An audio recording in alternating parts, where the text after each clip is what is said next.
Rzayev İbrahim. Rzayev İbrahim. Sonra Qəhrəmanov Oruc. Qəhrəmanov Oruc. Əlir. 18 may. 18 may tarixi uşaqlar. Sizə hansı hadisəni xatırladır? Səyin.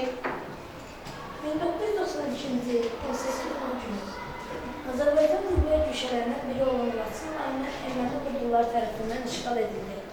Başqa kim əlavə edə? Səyələ.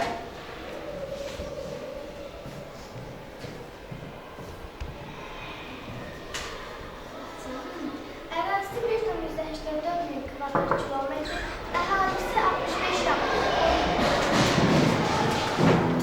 Evet. Ərazisi 1,84 min kvadrat kilometr, əhalisi 65,6 min nəfər, bir şəhər, 36 qəsəbə və kənd, 575 mədəni məişət obyekti, 12 tarixi abidə erməni işğalçılar tərəfindən dağıdılmış, yandırılmış və talan olmuşdur. Bəli.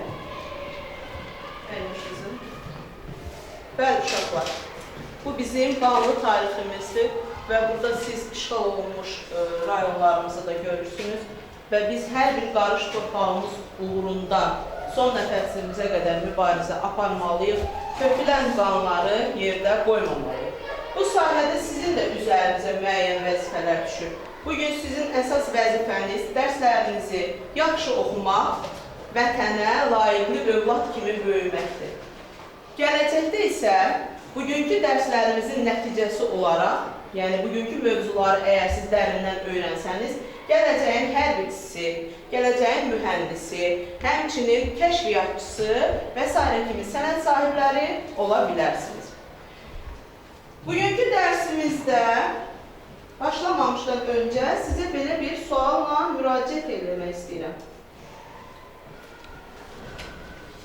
Sinifin, həmçinin partanın, müəllim stolunun A4 kağızında yerləşdirmək üçün biz hansı üsullardan istifadə edə bilərik? Yəni bunu yerləşdirə bilərikmi? Sədir? Obyektlərin ölçülərini istənilən kağız üzərində təsvir etmək olar. Bu da miqyas adlanır ki, bunu riyaziyyatdan öyrənmişik. Deməli, siz artıq bunu riyaziyyat dərsindən öyrənmişsiniz. Yaxşı, əgər bunu öyrənmişsinizsə, gəlin bunu praktik şəkildə indi biz tətbiq edək. İndi hər bir qrupa mən bir dənə deməli, A4 kağızı verirəm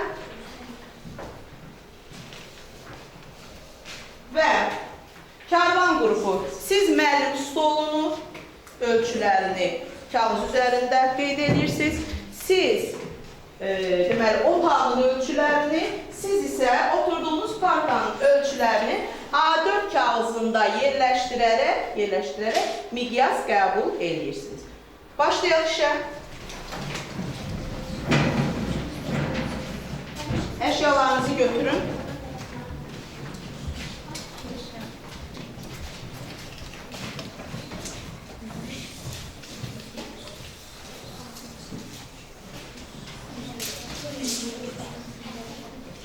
Sakitliyə nəzarət edin.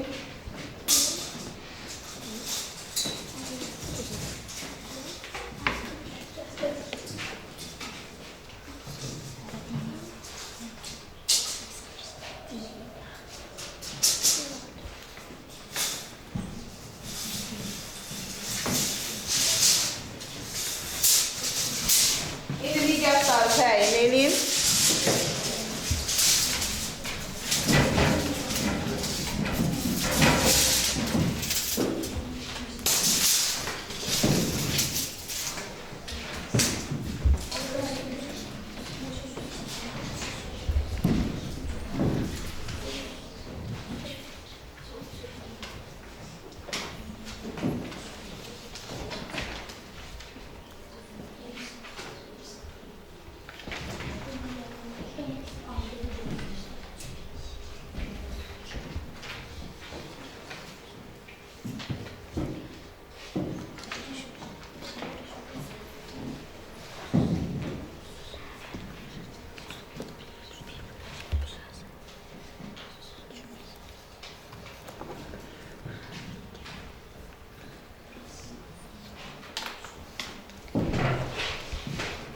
Səma qrupu hazırdır.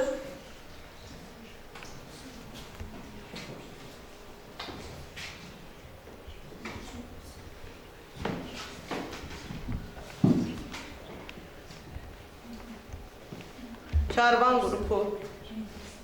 Hazırsınız? Əyləş, sonra.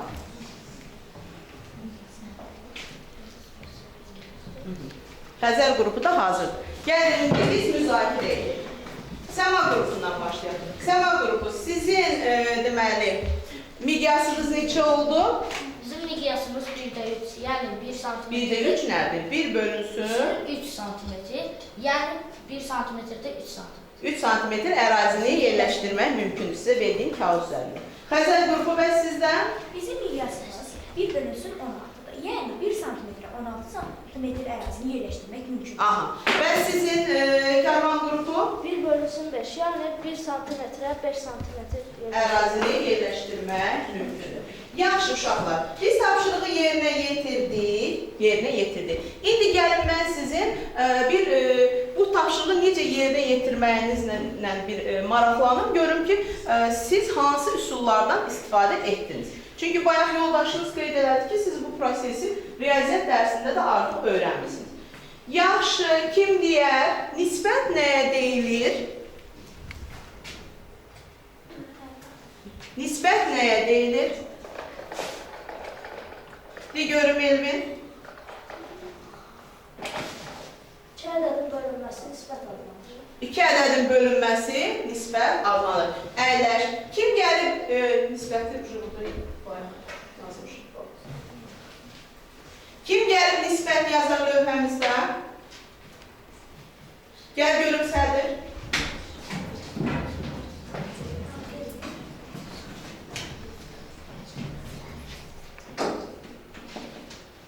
Aha. Olsun da 27-3'e bölünmür ki. Şaşma, niye şaşsın? 27-3'e bölünmür. Yaxşı. Kim deyər bəs uşaqlar tənasüb nəyə deyilir? Çünki mən fikir verdim ki, sizin çoxunuz orada hesablamaları aparanda tənasübdən istifadə etdiniz. Yaxşı. Tənasüb nəyə deyilir? Kim deyər? Amindi görün. 2 nisbətin bərabərliyinə tənasüb. Tənasüb deyil. Əyləş. Bəs yaxşı. Kim gəlib bir dənə tənasüb yazar lövhədə? Nahid gəl yaz görüm.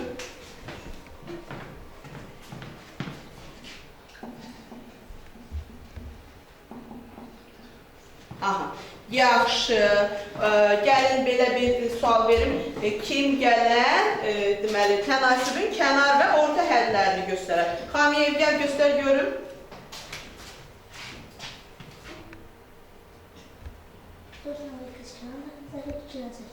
Orta hədləri. Yaxşı. Bəs onda tənasübün əsas xassəsini kim deyər?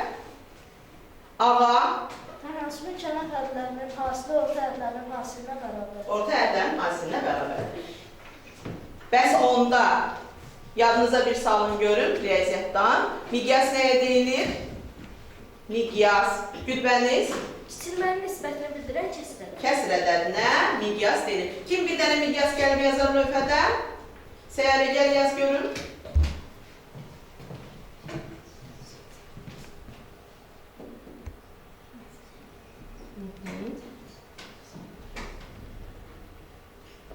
Bəs sıfırlar hara doldura getsin.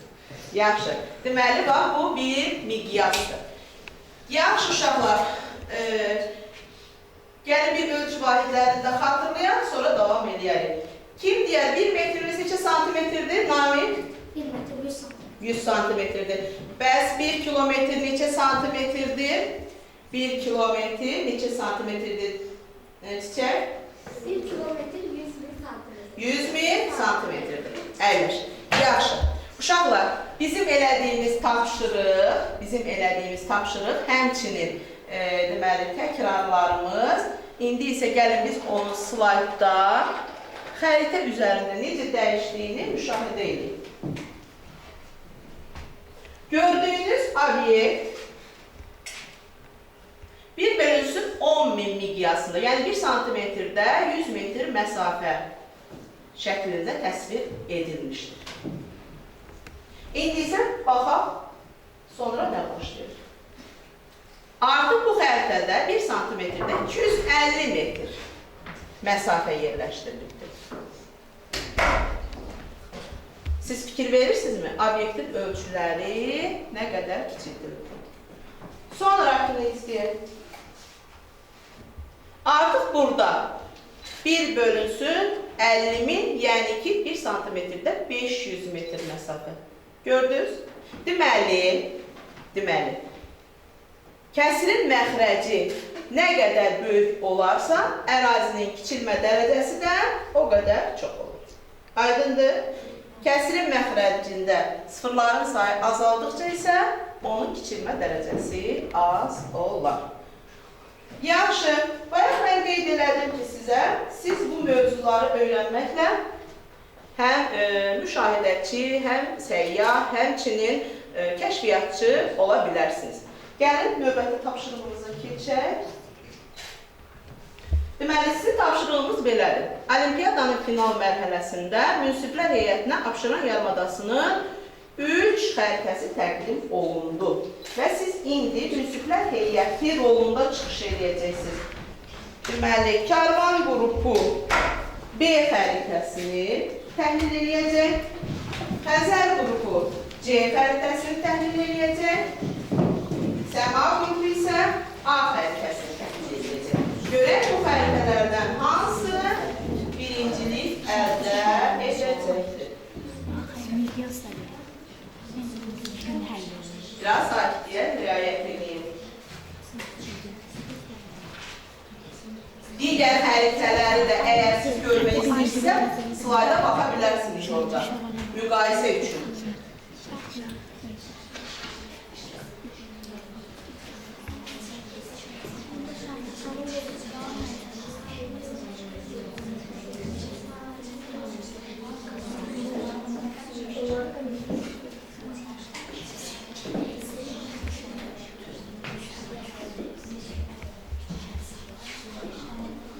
Hazır olanda mənə işarə verin.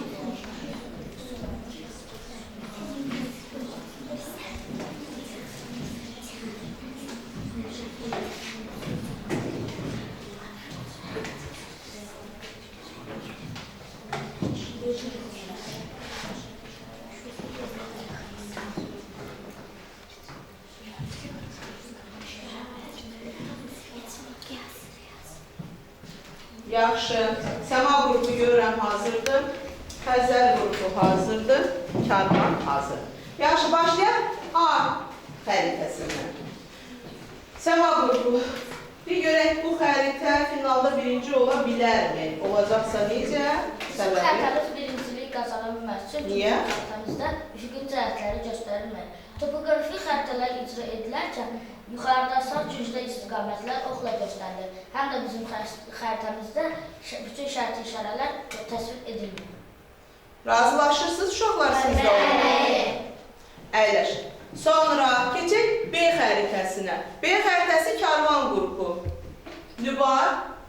Bizə təqdim olunan xəritə birincilik qazana bilməz. Riyaziyyat fənnindən öyrənmişik ki, istənilən ərazini kağız üzərində təsvir etmək üçün onu dəfələrlə çizmək lazımdır. Amma bizim xəritədə ərazinin miqyası göstərmir. Bizim də xəritədə şərti işarələr öz əksini tapmır. Əyləş. Deməli, baxın, bu xəritədə ümumiyyətlə miqyas verilməyib, amma üfüqün cəhətləri orada oxla göstərilir. Keçək C xəritəsinə. Xəzər qrupu. Digər xəritələrlə müqayisədə bizə təqdim olunan xəritə daha müvəssəldir. Həm ərazilərinin neçə dəfə kiçilməsi, yəni miqyası, həm üfüqi cəhətləri, həm də bütün şərti işarələr öz əksini tapmışdır. Bu xəritə düzgün tərtib olunmuşdur. Razısınız siz də uşaqlar? Bəli. Bu xəritə həqiqətən də sizin xəritələrinizə nisbətən düzgün təqdim olunmuşdur və bu C xəritəsi finalda birinci yerə çıxacaq. Uşaqlar, bizim sonraki tapşırıqlarımızı yerinə yetirmək üçün gərək siz məni biraz dinləyəsiniz ki, mən sizə məlumat verim. Uşaqlar, deməli, miqyasın 3 növü var. Xətti miqyas, ədədi miqyas və izahlı miqyas. Biz bugün ən çox dayanacağıq, bax, bu izahlı və ədədi miqyasın üzərində. Xətti miqyasdan da istifadə olunur, amma daha çox bunlardan istifadə olunur.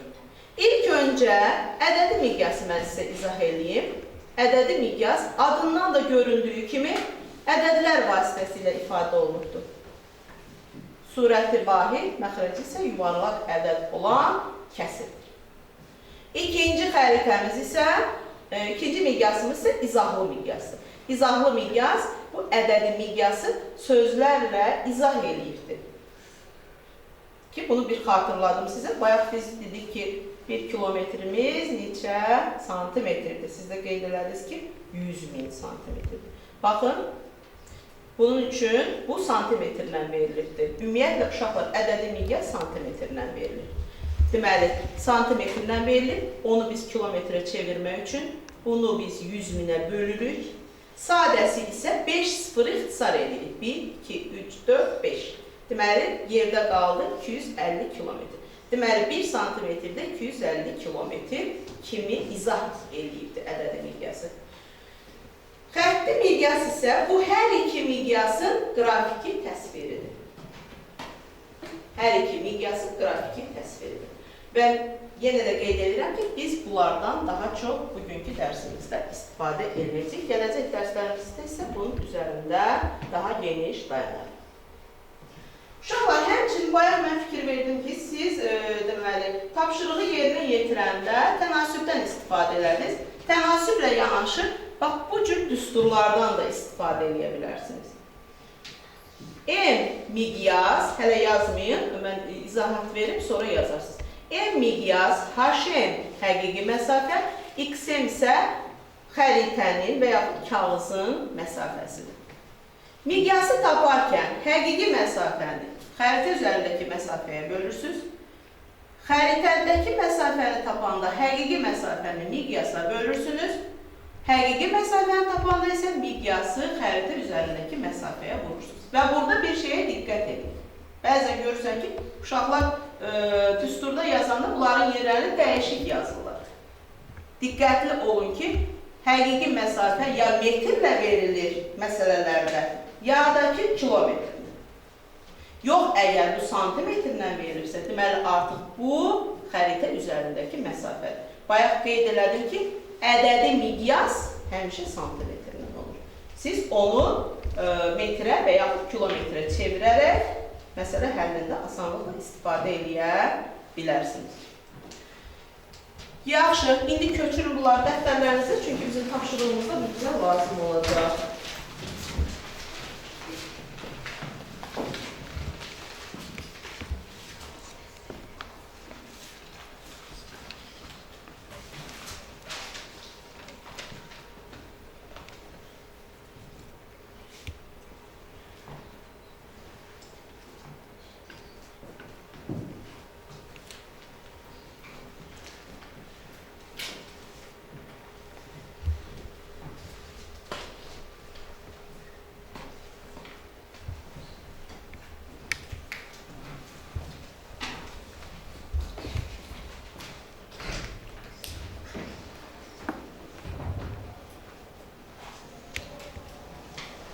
Yazdınız? Yaxşı. Sen biraz tez ol. Keçirik növbəti tapşırığımıza.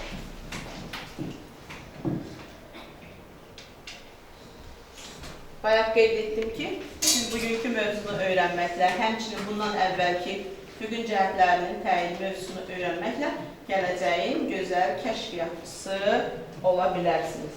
İndi mən qruplara kəşfiyyat işi tapşırıram. Siz artıq kəşfiyyatçı qismində çıxış edirsiniz. Deməli, Səma qrupuna düşmən generalı, sonra Karvan qrupuna düşmən hospitalı. Diqqətli olun biraz. Xəzər qrupuna isə düşmən əskərinin yerini və istiqamətini biraz sakitliyə riayət edin.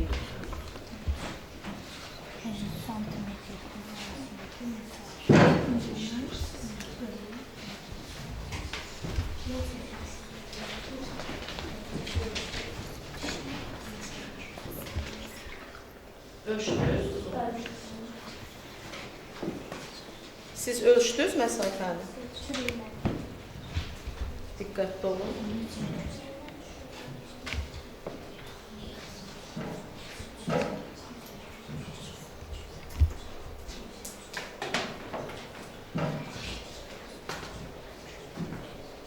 Tələsməyin, diqqətli olun.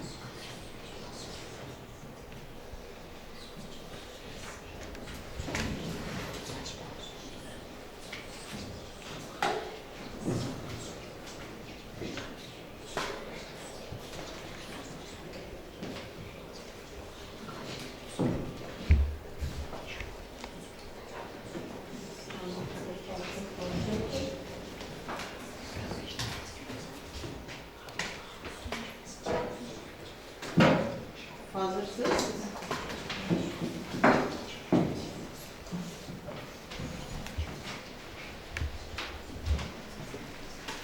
Siz de hazırsınız?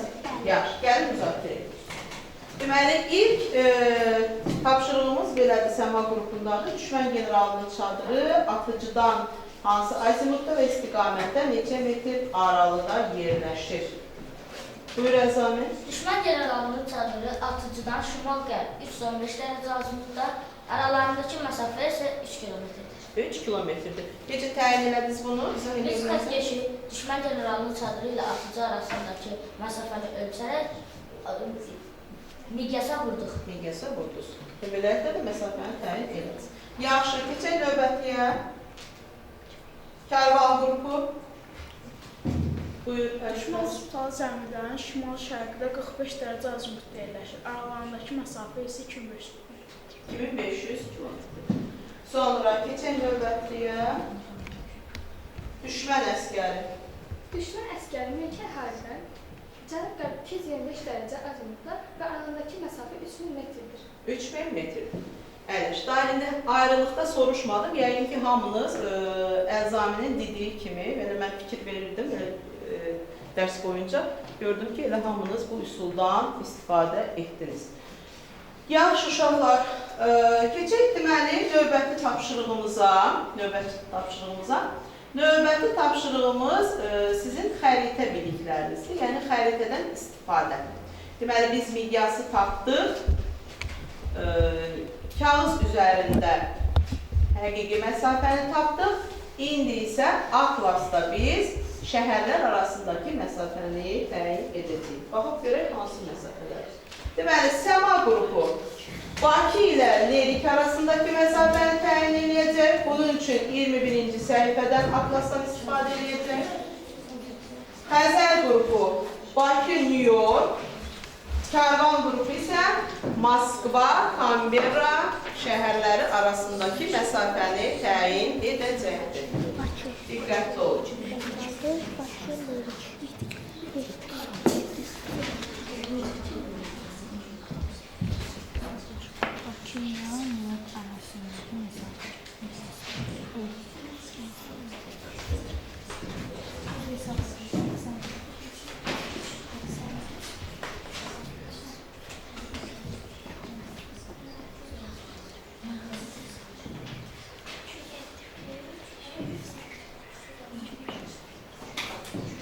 Ölçdünüz artıq siz. Necə ölçdünüz? Göstər görün. Sən xəritə keçsən.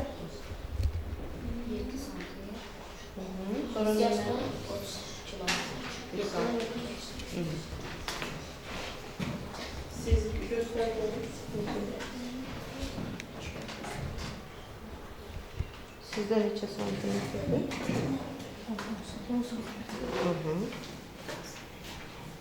Sizdə bəs? Göstər görün necə ölçdünüz. Onlar siz də xəttkeş tərs tutursunuz elə bil ki. Bu necə ölçməkdir? Aha. Sonra izahlı miqyasa vurdunuz və məsafəni təyin ediniz. Yaxşı, gəlin müzakirə edək görək. Səma qrupu. Bakı Lerik arasındakı məsafə. Bakı Lerik arasındakı məsafə 210 kilometr. 210 kilometr.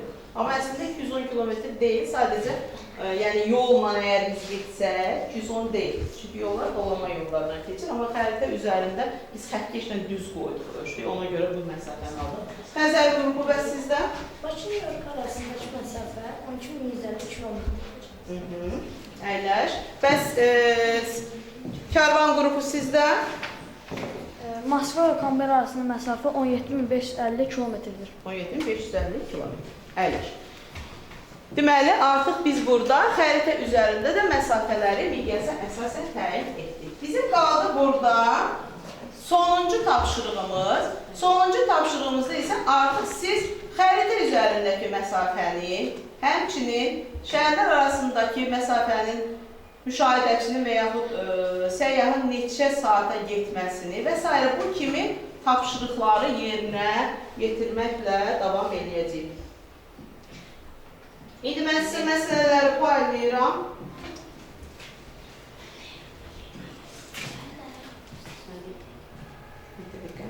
Sualım var. Buyur Fərid. Bəs qlobusda məsafəni necə təyin? Qlobusda məsafəni necə təyin? Doğru sualdır. Əyləş. Deməli, uşaqlar, biz səhərdən elə kağız üzərində məsafələri ölçürdük. Elə yoldaşınız yaxşı yadıma saldı. Bəli, qlobus üzərində də məsafələri təyin etmək mümkündür. Bunun üçün nə edirsiniz? Bunun üçün biz xəttkeşdən istifadə edə bilməliyik. Çünki yer kürə formasındadır. Bunun üçün sap parçası götürürsünüz əlinizdə. İstədiyiniz məntəqə arasında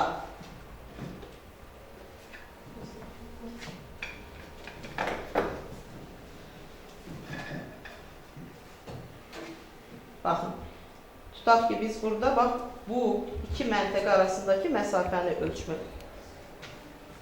Bax, sapı belə gəlirsiniz, iki məntəqə arasında tutursunuz. Bundan sonra bu sapı xəttkeş üzərində yerləşdirərək neçə santimetr olduğunu müəyyənləşdirirsiniz. Sonra isə onu qlobusun miqyasına vurursunuz. Bizim deməli qlobusumuzun miqyası. Deməli qlobusun miqyasını tapmayacağım. Tapdım uşaqlar. Bizim qlobusumuzun miqyası demək 1 santimetrdə 420 kilometrdir. Və həmin o sapı ki ölçdü, sonra o xəttkeş üzərində tutandan sonra onu vurursunuz bu miqyasa və yəni bayaq xəritə üzərində necə davam edirdinizsə, bax o cür ardıcıllıqla davam edirsiniz. Sadəcə burada bir fərq var ki, bu zaman siz sapdan istifadə etməyiniz zəruridir. Aydındır? Yaxşı. İndi keçirik məsələlərimizə. Məsələlərin həllində diqqətli olun.